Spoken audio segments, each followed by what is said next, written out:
Action. 21 is essentially about the greatest hits in the character Charlie's life. What you're writing?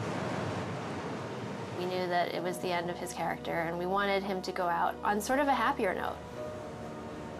We chose moments that we felt like really informed who he was. They were moments that made him the happiest. And action. It was sort of almost working backwards in a sense where I think we knew almost from the start that it would have to be meeting Claire as the #1 moment. So, first plane crash. Gave it away. You can always spot the newbies. We're gonna be okay, you know. The plane Clitheroe! The arse end of nowhere! The first one was the first time they heard their song on the radio. And what made it so great was the realization that their dreams were coming true and that the entire future was in front of them. I told you, baby, we're gonna be bloody rock stars! Charlie's relationship with Liam, his brother, has always been important. And it was one of those moments where, where things seemed bad, but then the two brothers were sharing a moment of joy. Oi, listen! Listen. Listen. Okay, thank you. So it's L-I-S-U-N. Listen. He has to work on his accent. I help him out because he has to keep it up. He's from Manchester. I'm actually American. His accent's a little dodgy, shall we say? A little dodgy. So I was just helping him out with it. That's the key thing. No, fun. Sorry, what? Fun. Fun. Yeah, fun. Fun. That's the key thing. It's not that necessarily we have to all sound the same, but it's that we all have to sound consistent. Because actually, Neil and I don't necessarily sound completely the same. Yeah, well, it's everything that I hope. Shut up, mate. We're headlining. But we do sound consistent. His accent is consistent. He consistently sounds like rubbish. All right, here we go. And action!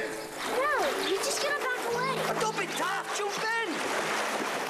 There is a common theme to Charlie's moments that we were going for, which is that they all sort of have to do with family. It's here, baby brother. Christmas is here. Very special gift for you this year. And he gives the ring to Aaron, Claire's son, as a way of continuing it in the family. So it's, it's pretty hard-hitting. Hopefully, even the big, burly American football-watching men will cry a little bit. Charlie obviously cares about Claire. In this episode, we get to see them be sort of romantic, which is nice. Be careful, Charlie. Okay?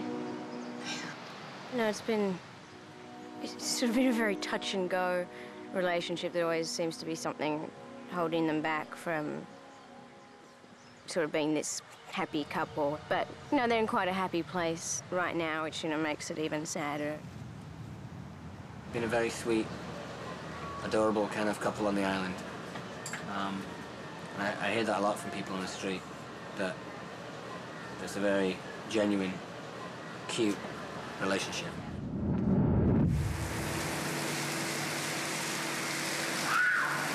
Today, we're filming a scene in which Charlie apprehends a mugger.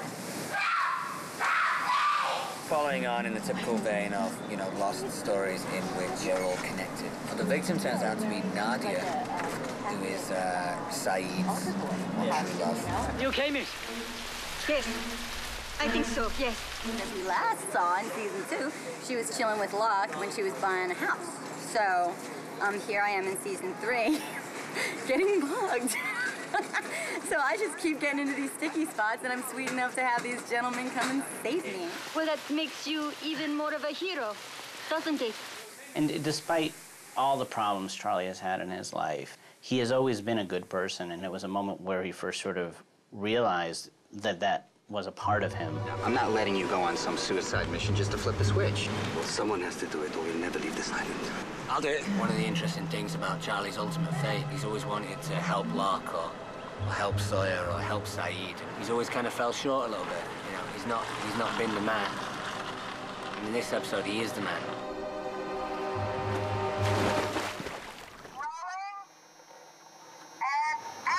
We did about a day or so with Charlie swimming down to this underwater enclosure, which was me swimming about 20, 25 feet down under the water, which was really fun. I love the ocean. It's always been really kind to me. The barge is like this. The cameraman's here, and you're here. You take a big breath, and you swim, and then you swim towards the camera. You try and make it look as dodgy as possible. I actually learned a little trick from Leonardo DiCaprio in Titanic, where when he's running out of his breath, he does a lot of screaming under the water. It looks really dramatic. You know, you open your mouth and you scream, and you don't really get too much sound coming out, but it looks very dramatic. So I did a lot of that.